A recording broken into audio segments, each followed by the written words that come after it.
Toledo's Quinyon Mitchell has been the biggest riser throughout this whole process. The DB from the MAC has been just so highly talked about since his performance at the Senior Bowl, and then went to the NFL Combine in Indianapolis and tested out of his mind.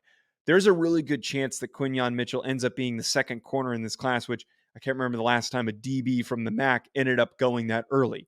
What makes Quinyon Mitchell so great is not only the 4.3 speed that he shows on film, but very similar to some of these other top guys, the quick cuts, the easy transitions, the ability to eliminate gaps the minute that they open up because he's so fluid, so reactive, and has strong instincts for the position. What I also really love, and what's kind of hard to find sometimes with defensive backs, especially ones that aren't necessarily that big, he's only 6 foot, about 200 pounds.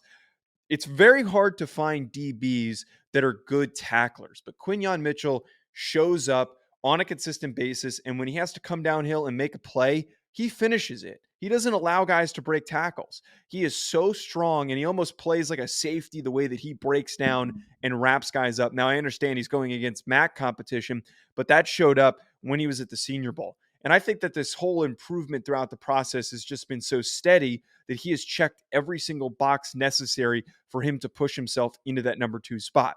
Now, what I will say, and why I didn't have him rated as my number 2 corner, is I think that he does need to have some improvements of understanding angles and how to cut down on certain gaps in certain situations. There were some spots where, particularly his biggest weakness is allowing receivers to create separation by cutting to the inside. And the times that he gave up receptions or bigger receptions was because he didn't play the right positioning and allowed that easy separation to the middle of the field. If he can eliminate that, and it's not like this is some athletic trait that he can't overcome, it's just a matter of him being able to read the feet, being able to read the hips of receivers to not allow things like that to happen. But without a doubt, for me, Quinyon Mitchell is going to be a first-round pick, and he is going to be incredibly impactful potentially in his first year in the NFL. Let me know what you think. Drop a comment below. Hit that like button. We'll be back with more.